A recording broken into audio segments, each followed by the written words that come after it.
食飽飽咯，都幾旺㗎，咁同埋咧隔離呢度嗱，就喺度住都幾好喎，咁我話啲屋好快會拆嘅喎，你好似面前呢啲咁啦，已經其實樓上應該冇人住。哇！呢個貴啊，呢個咧佢好處係咧即係呢個係一手㗎嚇，佢係可以咧望晒成個珠江河嘅喎。一方面就話喂大佬喎，呢度地鐵㗎嘛，點解唔得嘅咧？咁但係咧另一方面，住客亦都會話。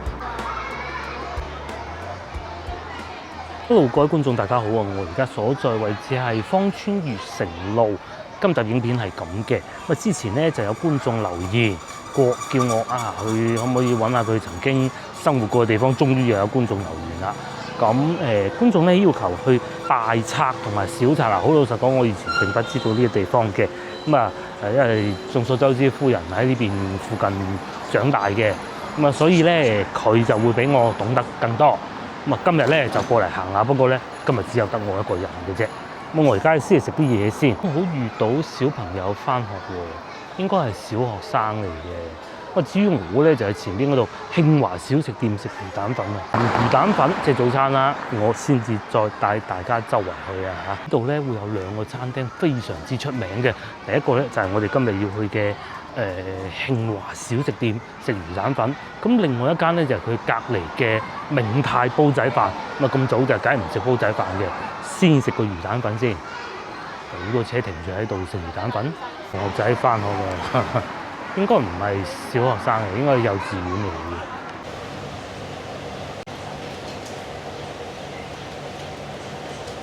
Hello， 我早餐到咗啦，我要咗一個魚蛋河粉。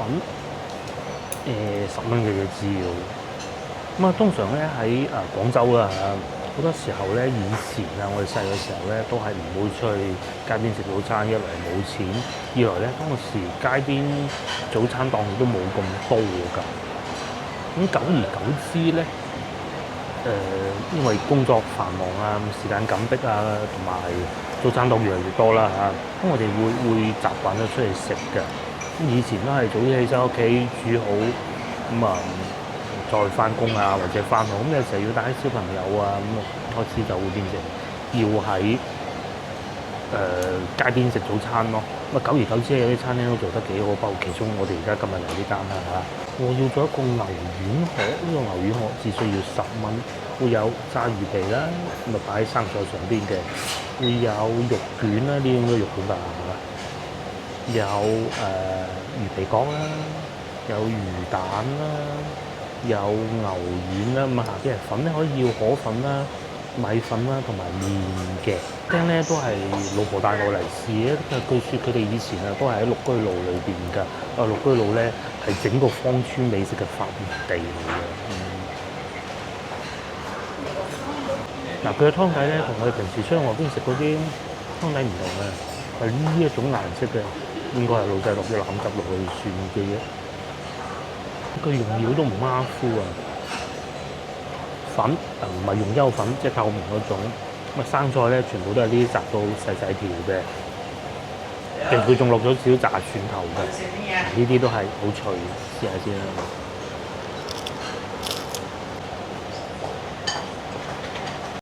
啖湯幾好喎，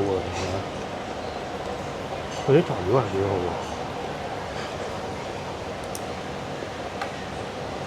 牛丸咧係細粒呢種嘅，炸咯好彈牙，同埋食落去咧係有油脂嘅味嘅，即係有少少爆汁嘅感覺咁。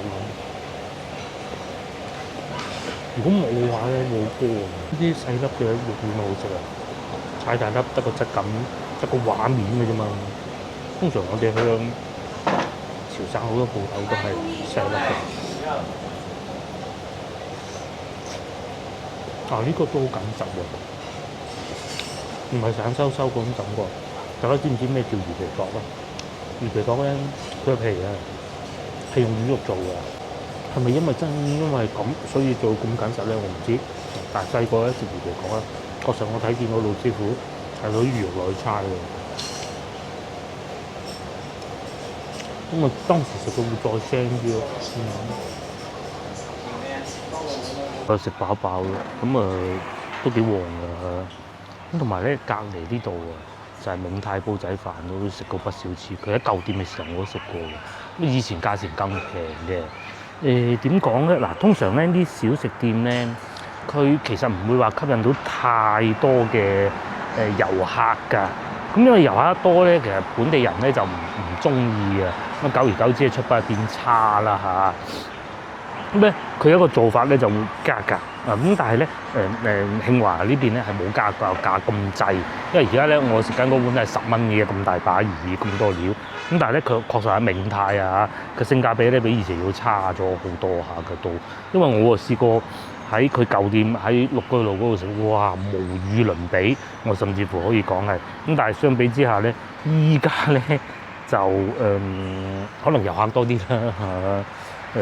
冇咁高性價比啊，不過就係其實都係好食㗎嚇。不過講緊即使係最貴嗰個套餐，講緊都係23蚊咁大把嘅啫，24我見到啦，係牛肉窩蛋飯 ，OK。咁其實都唔會太貴，咁你加埋個湯，加埋個菜都係使到40蚊，就已經係非常之好㗎啦嚇。呢次嘅更正係26蚊，唔係40蚊啦嚇。接落嚟我哋就去觀眾要求我哋去嘅地方啦。咁我第一個地方咧，先去大拆啊，一直往前行就到㗎啦。喺前邊，其實就喺1號文化廣場嘅後邊。大家記唔記得早幾日嘅影片咧，咪帶大家去食雞煲嘅？咁我就講喺對面馬路喺度講緊話啊，究竟對面即係而家我哋去緊呢度啊，係咩地方咧？咁其實就係1號文化廣場大拆咁，同埋呢度就芳村合興苑啦。連往右轉一出翻去咧，咁就係芳村大道啦。花地大道啦，更正下意思啦，係冇錯，係花地大道嘅。咁啊，繼續往前行就會過得到珠江隧道咁，然之後過翻去黃沙嗰邊嘅。而家呢邊都變咗好多啊，多咗一個電雞車道啊。以前呢度咧係停車位嚟㗎，市政停車位嚟㗎。咁啊冇咗咯喎，而家咁啊要停到過去對面咯。對面咧就係翠城酒家。飲茶食飯都係一個唔錯嘅選擇嚟嘅，不過就點講咧，始終都舊啲啦，係啊，正常噶啦，正常噶啦。過嚟鏡頭正前方，大家望過係咪好多屋喺度起緊？其實嗰度就係隧道口啊！成日同老婆講話，嗰幾棟好貴嘅樓盤，話之前咪講過話喺廣州咧有幾個樓盤好貴嘅望江嘅，咁咪就係呢度咯。我望過去黃沙嗰個方向嘅，呢度一直往前行就係早幾日我哋去食雞煲嗰個位置咯，即係窩麥嗰度啊。講下其實過嚟之前咧，因為我並唔知道大拆同埋小拆呢兩個地方咧是否已經喺城市更新裏邊消失咗㗎嚇。不過暫時嚟睇咧，就應該係仲還好嘅，因為之前咧，我哋去前面嗰度雞煲嗰度咧，其實已經拆得七七八八㗎啦。夫人年輕嘅時候咧，就經常喺呢度附近同朋友去食下宵夜啊，去唱下卡拉 OK 咁嘅。佢啊熟得多得多。今日咧，我原先係諗住帶佢過嚟嘅，佢講好過我講啦，我都大概知道咁上下嘅啫嘛，咩悅城酒家啊嗰啲嘅啫嘛。但係佢係話都係瞓覺緊要啲，咁冇辦法啦。我哋喺呢度入去，其實都得㗎喺呢度。邊係食腸粉嘅，因為而家未夠9點啊嘛。通常咧呢啲餐廳都用嚟做餐店咯，係啊。咁啊繼續往前行咧，仲有停車場，好似我停過㗎。同埋以前咧，我係中意嚟呢邊入油嘅嗰陣，仲揸油車嘅時候，嗰短短一段時間喺前邊有個加油站咯，不過唔喺呢個方向入去嘅咯。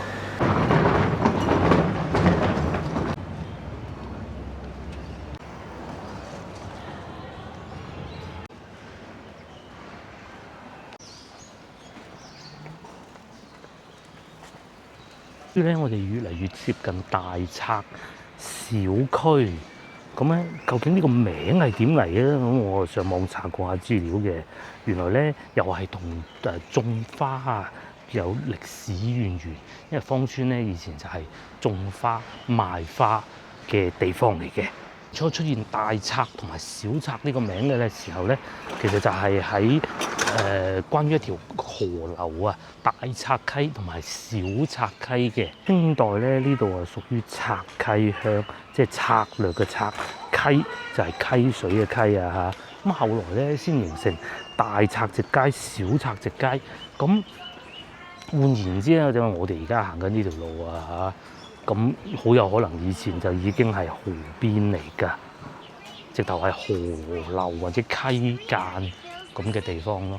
好似大概舊年嘅時候，同老婆入過嚟呢度行過嘅，因為有好多舊屋嘅，當時佢都驚訝，啊喺度住都幾好喎。咁我話啲屋好快會拆㗎喎，譬如好似面前呢啲咁啦，已經其實樓上應該冇人住啊，樓下仲有人住嘅咯。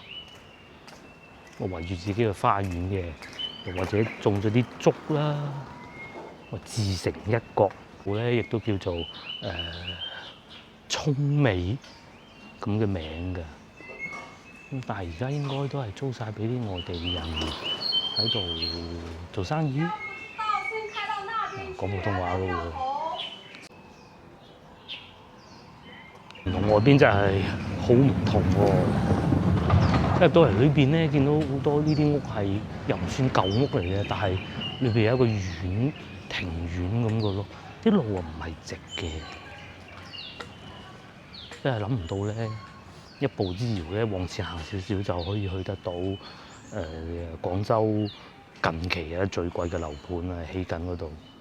哦，呢度仲有個祠堂㗎，羅氏宗祠。嗱，剛才我亦都講過啦。咁啊，因為以前呢個河流啊有河涌嘅，因為淤塞咧咁啊填埋咗喎，咁啊所以又有大賊直街、小賊直街啦嚇。咁啊清代嘅時候咧，花地觀音廟前邊咧就有個花卉集散地叫花墟，咁啊即係花地嗰邊咧大概就係。咁至於呢度咧，以前啊花墟啊喺農曆啊27就有墟期㗎，而家當然冇啦嚇。咁啊〜另外羅氏咧，亦都喺度有個祠堂，就係面前呢一個啦，但可惜係不能內進嘅。咁啊，講明當時咧都有廣府嘅氏族咧喺度聚居嘅。花地羅氏宗祠，唔知我哋呢位觀眾係咪姓羅嘅咧？我唔知啊嚇。呢個通知係講檢修電力嘅啫。至於我哋繼續往前行，睇下又會發掘到啲乜嘢嘢。哦，呢啲屋絕對唔似係近呢2年先起，都有啲似50、60年代，上邊係石米嘅屋嚟嘅。係咪有少少似早前我哋去食雞煲嗰度啊，中市嗰度啊？係有少少似，不過嗰度旺啲，因為嗰度近市場啊嘛。呢度咧就稍為安靜啲。呢條叫咩啊？呢條叫樓梯咁樣上去天棚喎，震勁震勁！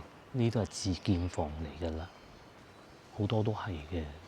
至於呢邊就係環衛驛站，大家知唔知嘅？以前曾經一段時間咧，要大力推廣呢個垃圾分類啊嘛，咁啊整咗好多喎。咁其實而家都唔係點分㗎啦，咁但係工作都要做㗎嚇，咁喺呢度分類咯。呢就分類站啦。仲有一啲用平房改造過嚟嘅士多啦，我記得之前同老婆係嚟過。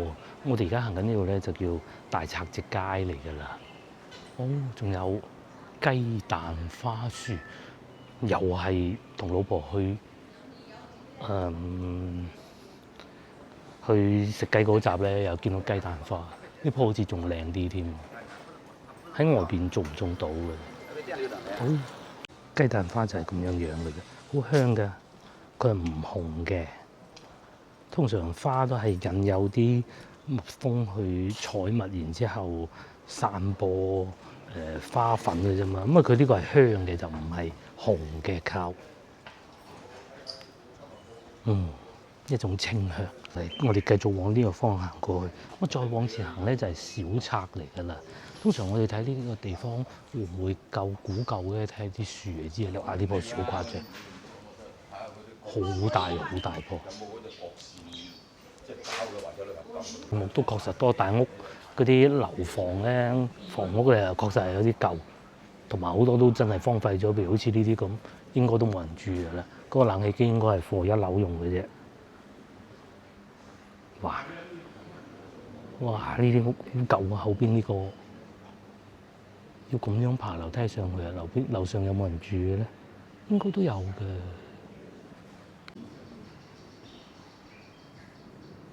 喺呢度繼續往前行啊，出到去咧就醉觀公園嚟㗎啦。咁啊，嗰度又好繁忙，因為先頭咧我去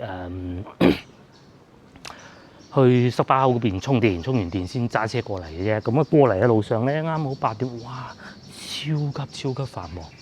係啊，我舊年肯定同老婆嚟過呢度，因為係佢帶路嘅。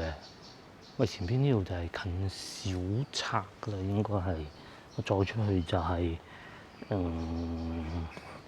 醉觀公園。感覺上咧，呢邊應該係唔會俾人徵收㗎，因為冇近上士路嗰邊咁靚地啊，而且咧呢邊啊唔算近珠江邊咁，同埋咧其實即使有咧，附近都係有樓盤㗎，即使話近翻上士路啊嗰邊咧，都有個樓盤，以前嘅果子廠嗰邊咧都已經係俾樓盤收購咗嘅。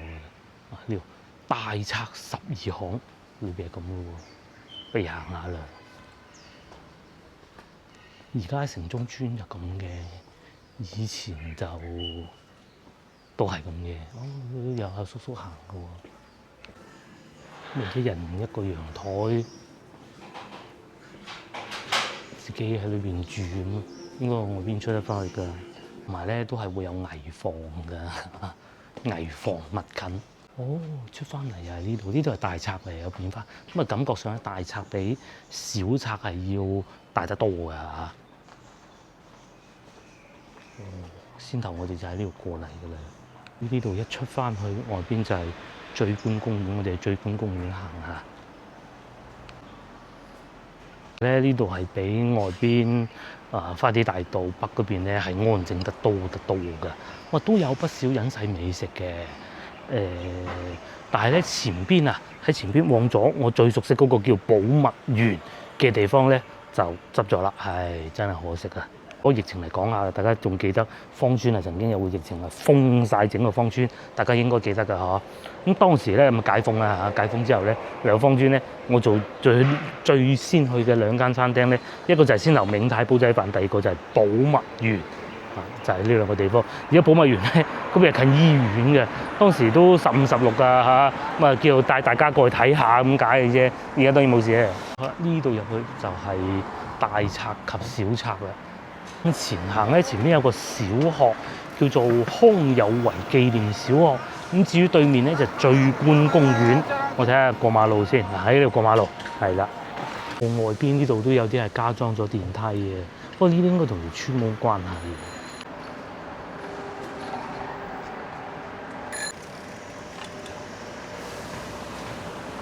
至於正前方就係寶物園，我早幾日咧想同老婆嚟飲茶㗎，咁我知道佢執咗嘅，咁因為後尾咧睇社交媒體話佢開翻啦，不過而家證實到係未開翻咯。啱先撞咗個傻佬，佢喺度望住我喎，咁然之後想喐手打我，但又唔敢喎，好好笑喎！大家翻嚟咧小心，因為嗱我唔係話針對呢個人或者針對有精神障礙嘅，因為天氣熱啊。係啊，真係㗎！天氣熱咧，通常佢會有認知障礙、精神障礙人咧，佢係會有到發作期㗎啦。我講真㗎，我唔係嗱走咗入去啦嚇，傻嘅行下公園咁啊幾好啊！醉觀公園咁啊，之前咧都係老婆帶我嚟呢度㗎嚇，都幾好玩嘅呢度。咁既會有古蹟睇啦。唔知而家個祠堂開翻未啦？咁另外咧，亦都會有遊樂場㗎，咁遊樂場啱我哋，同埋好多貓咪㗎。長者就喺嗰度可以耍下太極咯。至於呢個公園咧，佢係免費嘅啊，咁啊流浪貓危險，即係有好多貓咪喺呢度係。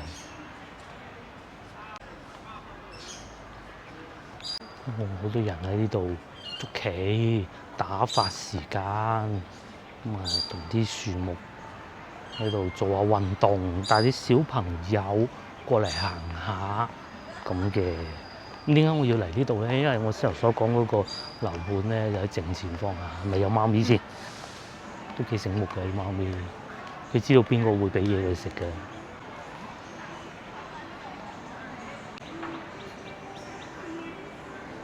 我哋咧咩長者嘅退休生活就係咁嘅，啊帶下孫啦，啊行下公園啦，或者去到公園同啲老友傾下偈啦。係啊，好充實㗎。咁啊，如果話再後生啲嘅早退休嘅，咁啊喺公園跳下廣場舞啦，有一隻貓咪。哦，喺呢度仲可以咁近距離睇到呢兩個樓盤添。哇！真係好高喎，已經封頂咯喎，真係睇住佢慢慢起好。既然嚟到呢度，又同大家講下樓價啦。左邊呢一棟咧就叫行麗灣畔啦嚇。咁啊，大概係我仲踢得到波嘅時候，當時係大概27、8歲到啦，咁啊起緊嘅，大概即是07年左右啦嚇，希望我冇記錯啊嚇。咁而家佢二手價咧啊冇錯啊，真係07年喎嚇。佢嘅二手價又唔貴喎，300萬有交易啦，280都有，甚至乎260都有。咁當然啦，有分唔同座向啊。又或者係面積嘅，咁但係比以前想象中係平咗好多嘅，可能附近貴價樓盤越嚟越多，同埋佢始終都越嚟越舊㗎啦嚇。不過再嚟咧就係白鵝潭悅府即係後邊啦嚇，哇呢個貴啊呢個咧佢好處係咧即係呢個係一手㗎嚇，佢係可以咧望晒成個珠江河㗎，1200。大家覺得1200喎，咁但係佢仲起緊嘅喎，記住1200呢個價係仲起緊啊嚇，唔似話左邊呢種二手樓㗎，二手樓就已經起好咗，包冇錯樓會唔見咗㗎嘛，仲起緊咧難講，不過應該都冇乜事嘅。呢個咧就係我哋所認知嘅芳村啊。從以前最初，我老婆成日都會講㗎嚇。從以前最初咧係真係一個精神病院嘅代名詞嚟㗎。芳村啊，送你去芳村，有少少似咩咧？青山。其實呢句説話我都唔係好敢喺老婆面前講㗎。咁但係其實佢住嗰度離嗰個精神病院係好遠㗎，好遠好遠嘅。咁啊，然之後慢慢咧呢度越嚟越旺啦嚇。咁咧，包括喺啲咁貴嘅樓盤咧，起個9萬幾蚊，仲會未封頂嘅，或者封咗頂冇現樓嘅，咁你就可以想像得到咧，同以前賣花，甚至乎中期嘅精神病院係完全變化咗好多好多好多嘅。我哋影片咧都經常過嚟呢邊拍攝，過嚟買餸啦，去西朗。我最記得西朗以前係點咧，就係我哋去睇波啊。係邊場波咧？我而家都仲記得，就係費耶首鎮嗰場咧歐冠決賽。咁啊去睇波，睇完波咧，因為太早啦，嗰陣冇錢啦，冇理由打車走啊嘛。咁睇完波啦，咁咪去嗰度坐地鐵等地鐵開班走啊。咁嗰陣未有而家唔旺，而家旺到不得之了。啊，去買餸我哋都經常去啦。又或者面前呢一度咁行麗灣畔，咁我哋以前咧就喺嗰個方向入去踢波嘅啊，即使掉頭呢度啊嚇，一路行入去踢波嘅果子廠呢個位置嘅。咁而家咧又唔同晒，個女啱啱出世嗰陣啊，果子廠呢度啊，真係賣果子㗎，即係大概對面啦，正前方嗰度。咁啊坐巴士落嚟喺呢度買果子，買啲小零食氹下個女，因為正經啊嘛，佢係國企嚟㗎嘛。依家咧亦都冇咗，但係個門市部都仲喺度嘅。我哋以前咧就行入去裏邊踢波㗎啦。啱嚟嘅時候咧，個朋友介紹啊，我哋仲話：哇咁遠去到踢波得唔得㗎？咁但係後來咧就欲罷不能啦。久而久之，呢度亦都形成咗產業啦。譬如話茶葉市場，咁喺呢個方向一路去就得㗎啦。而且茶葉市場咧其實係會幾麻煩㗎。你冇車好難去，要真係好資深嘅茶客先至會去嗰度飲茶㗎、買茶㗎。即係甚至乎有啲人可能要為咗炒茶先至去嘅。而家唔同啦，亦都有地鐵。正前方個位置咧，大概就已經係芳村地鐵站㗎啦。咁其實呢度下邊咧已經係有地鐵㗎啦，一路過到去到石圍塘站咁就得㗎啦，好方便嘅。對面咧以前我哋踢波嘅地方，而家都冇晒㗎啦，拆晒㗎啦。或者呢一度咁啊。以前咧咁啊，翻外母屋企食完飯咁去踢波，咁我會點做咧？我就會坐巴士嚟到呢度落車。當時咧就睇住呢度開始清拆㗎啦。咁啊小學都有嘅，我記得係，但係印象唔係好深啦。但係一定係冇咁靚嘅。我咧就過對面馬路咁啊入去，咁有時候咧就會喺度買支水，買2蚊啊大水入去踢波咁咯。嗱，而家喺呢個位置咧仲睇得到啊，廣州果子廠門市部嚟嘅嗰度係，但係咧其實就喺晒啲樓盤下邊㗎啦，好多啊。同埋以前咧喺呢度仲會有食鵝煲㗎，喺嗰個位置好正啊，經常爆滿。天氣一凍就我哋嚟踢波咧，就經過見到啲人食鵝煲㗎啦，攞個鑊咁樣煮嘅。至於依家咧就全部變咗工地啦。以前呢度仲會好塞車，有1-2次咁啊，帶個女嚟呢邊行下食下咁啊。我記得以前咧煲好就喺對面，我應該冇記錯煲好個名啊嚇，希望冇啦。就喺嗰個位置，而家已經變咗一笪工地啦。咁喺呢度落車，哇，超級繁忙，好多人嘅。咁啊行去前邊市場買幾條菜咁又試過啦，你咩都試過㗎啦嚇。而家就已經變成咁啦。當時啊，立白中心已經出現咗㗎啦，而家反而喺咁多高樓大廈裏邊，立白中心反而係最舊嗰棟。哦，仲有好多仲起緊喎，嗰度平時揸車經過都冇點留意嘅。哦，連呢個涼茶鋪都仲喺度，執鬼咗粒啦，如是涼茶，我都買過嘅，不過唔好飲，可能搬咗啦。以後呢度可能就係廣州最靚樓盤集中地。哇，唔係喎，都見到啲舊屋嘅喎仲。再嚟啊！對面大家睇唔睇到紅色嗰度咧，其實就係地鐵站嚟啊，芳村站啊。不過呢度同以前阿老婆細個嘅時候咧，讀緊中學，放咗學專程有一部單車過嚟賣牛雜嘅情景咧，就已經完全變晒啦。其實我都已經唔認得啦，冇講下佢啊嚇。嗰個工程又繼續進行，已經接近收尾㗎啦，但係都仲係咁煙塵滾滾，同埋冇乜樹咯。我哋喺前邊往右轉，睇路牌就知啊。往左轉，我哋就可以翻過去珠江隧道㗎啦。前咧呢度仲有個叫花力會嘅地方，不過而家已經變咗啦，唔知係咪溜入去，我都唔係好記得。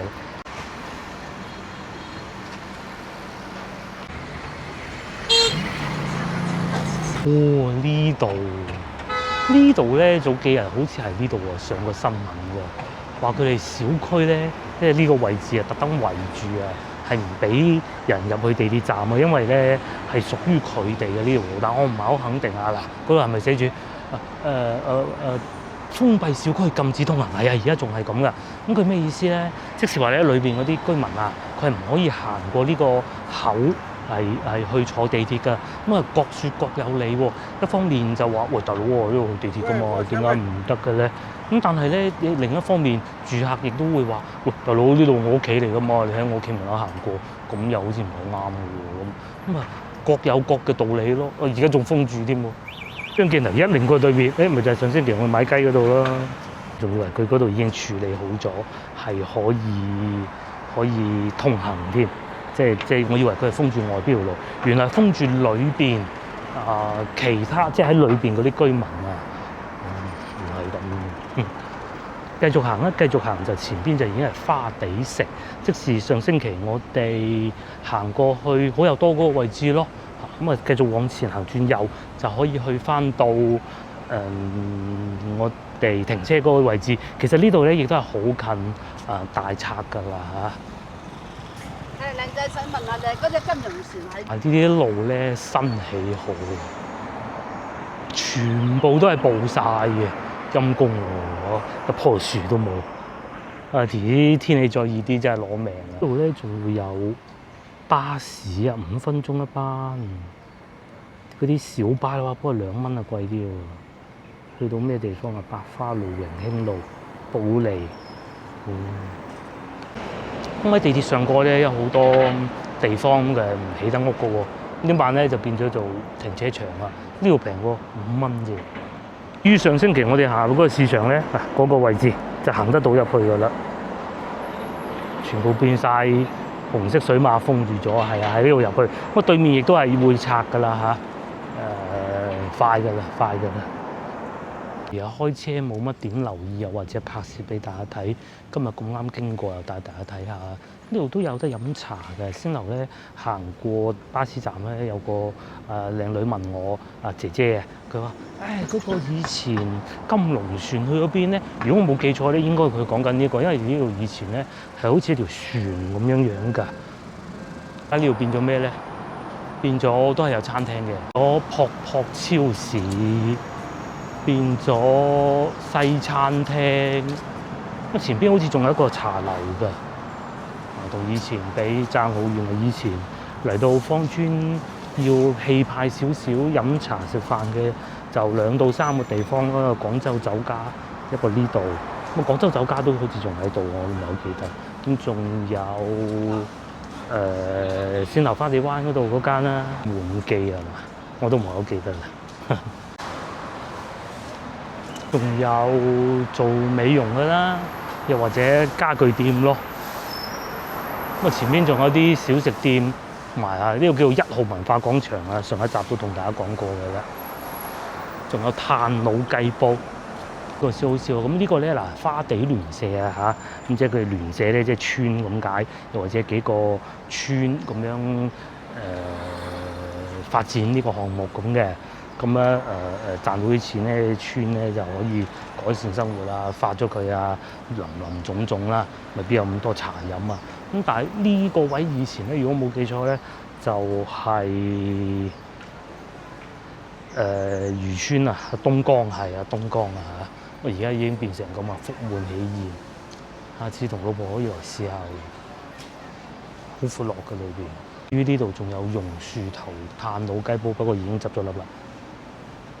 可能生意難做，炭佬雞煲其實利潤都幾高㗎嚇，竟然執笠，佢哋唔做呢個分店嘅啫。慢慢又行翻到嚟呢度啦，就係地鐵站對面咧就加油站，翠城酒家咪就喺面前呢度咯，榮興路啊呢度就係。咁先頭咧，我哋行入裏邊咪就係大拆小拆咯，又好近地鐵站嗰度啊！觀眾係咪想像唔到以前你曾經生活居住過嘅地方，而家已經有係咁近都會有地鐵站啊？係啊，芳村地鐵站係好大好大嘅。村咧已經唔同以前咁荒蕪㗎啦，好多唔識嘅人咧，仲將呢個叫為荒涼嘅芳村。咁你覺得呢個字適合唔適合啊？我覺得如果你都仲有人話係適合嘅話咧，咁啊真係要去前邊嗰度睇下先得啦。好似以前咧。話咩靈耀河南一間靈耀河北一張床，不要河南一間廠，傻咧係嘛？依家唔係㗎啦，個時代係會進步緊嘅。今集影片到呢度結束啦。咁啊，手頭上仲有對觀眾要求係未滿足㗎，我睇下今星期能夠完成埋佢。又翻到嚟屋企晚餐時間，今日食乜嘢？我呢個之前嗰個蓮藕煲，蓮藕章魚嗰個。哦。加我要加個水瓜落去。哦，加個水瓜，咁咪有啲綠色嘅蔬菜。綠色嘅菜。好啊。即係好暖啊！而家呢個。哦，呢個季節就靚啦。係啊，到7、8月啊，或者8、9月嗰時就好濃，起絲啊入邊。而家好亂啊！係喎，睇得出啊嚇，真係好亂。2個人食。係2個人食，個女出咗去。就係飲個湯。食多啲蔬菜咁啦。陣間再煎隻餃子咪夠。白飯嗰啲都唔使㗎啦。唔使㗎啦，簡單㗎啦。冇錯。有啲浮沫就撇咗佢咁啊，係㗎啦。經過幾分鐘嘅煮製，咁嗰啲湯已經得㗎啦嚇。咩鹽嗰啲都唔使啦，魚先有味。佢有章魚啊嘛，因為有少少味㗎啦已經。有味啊。係。唔好落鹽啊嘛。唔再落鹽㗎啦。一般我喺屋企煮餸就唔會再落鹽。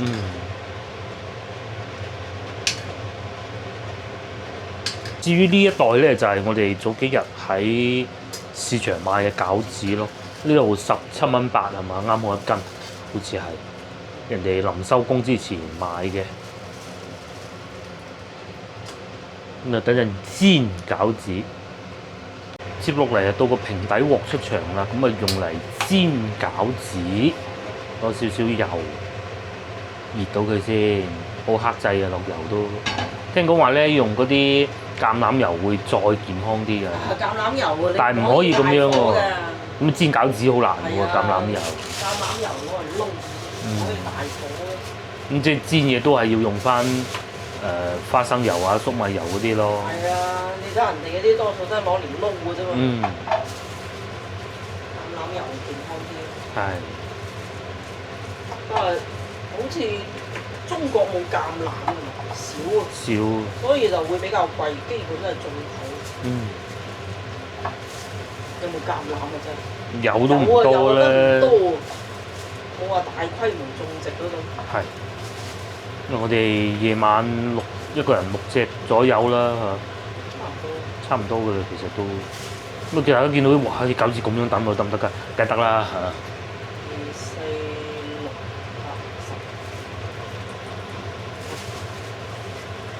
8、10。好，嗯。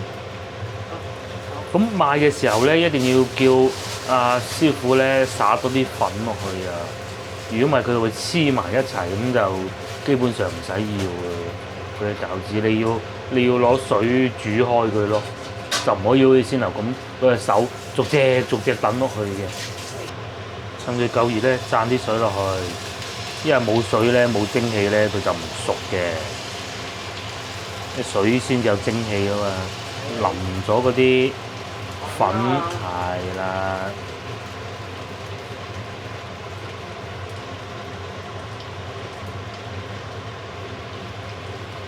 咁平嘅。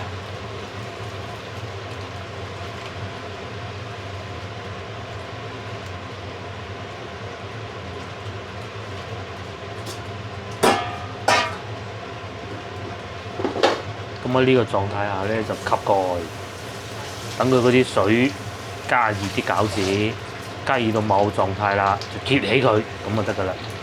吸蓋就唔使翻動佢嘅啲餃子。咁得。嚇黑咗咩？我睇下先。已經得咯喎，發現好似有啲窿。可能係咪燶咗啊？可能係啦，耐咗啲咯，唔緊要啦。嗱，先頭咁樣拋下拋下喎，咁咪可以喺裏邊翻動咯。咁同埋見到有啲好似糊狀咁，其實就係嗰啲麵粉啊乾咗之後咧，水蒸氣揮發咗之後咧，最尾佢就可以有冰花嘅感覺，係嘛？嗯，差唔多啦。因為屋企食唔使咁講究，又唔係攞去賣，熟就得嗰陣最緊要，同埋唔好爛晒咯。等先。嗯，再等下先。中間嗰度個火喺中間太熱啦。可能係，可能係。因為呢隻鑊有啲薄啊。哦。隻鑊厚啊好啲。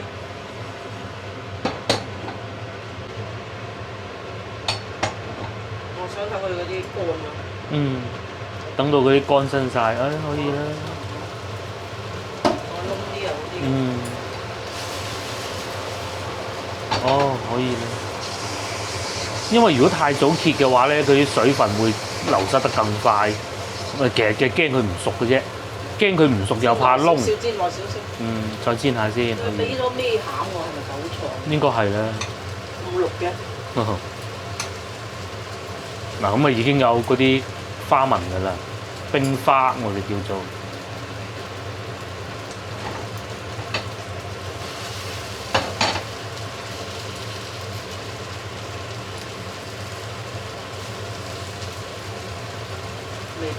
未得，係，我都睇到未得。煎燶下好睇啲。嗯，先頭嗰個黑色係啊，可能錯覺嚟嘅啫。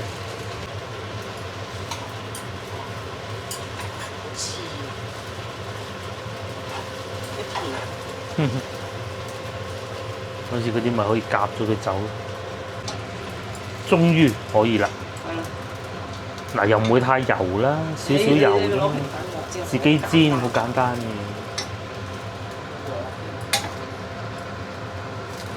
差唔多。係啊，熟晒啦，最怕佢唔熟，又怕佢燶啫嘛。唔會焗過㗎。焗住嚟乾水都肯定會熟嘅。呢個就係我哋嘅晚餐啦，簡簡單單嘅嘢。接落嚟咧到餃子啦，呢隻狗籠啊，真係黐得好犀利。佢係攞錯蜜粉啊，我覺得係。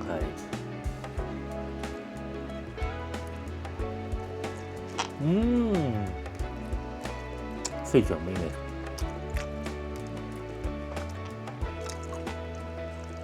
非常美味。